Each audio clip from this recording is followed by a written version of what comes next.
Presiden Joko Widodo, Jokowi, melakukan rangkaian peletakan batu pertama proyek, alias groundbreaking ke-8 di Ibu Kota Nusantara, IKN, pada Rabu, 25 September 2024.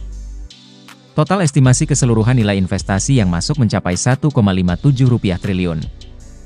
Tak hanya dari investor lokal, groundbreaking tahap 8 ini juga diikuti oleh perusahaan Cina yang menjadi investor perdana di IKN, diikuti oleh Australia dan Rusia.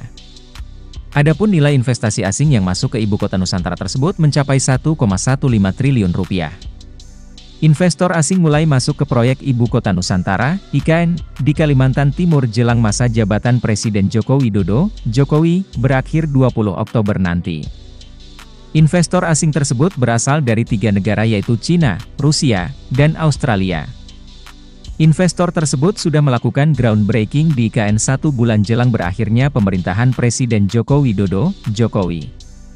Salah satunya adalah perusahaan properti asal Cina, Delonis Group menjadi investor asing pertama yang membuka proyeknya di Ibu Kota baru.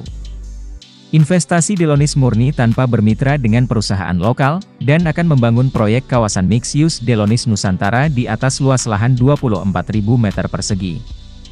Di dalamnya akan banyak pembangunan properti, mulai dari hotel, servis apartemen, pusat perbelanjaan, perkantoran, dan pusat olahraga serta kebugaran. Jokowi langsung yang meresmikan groundbreaking proyek senilai Rp500 miliar tersebut. Orang nomor 1 di Indonesia itu mengatakan Delonis merupakan perusahaan asing yang menjadi perintis untuk berinvestasi di IKN. Diharapkan masuknya Delonis dapat menarik minat investor lainnya. Jokowi juga mengatakan pengalaman Delonis di sektor properti sudah tak perlu diragukan lagi. Delonis sejauh ini telah mengoperasikan beragam portofolio yang mencakup 9 merek inti hotel dan resort ternama dan lebih dari 1.600 properti hotel di berbagai negara.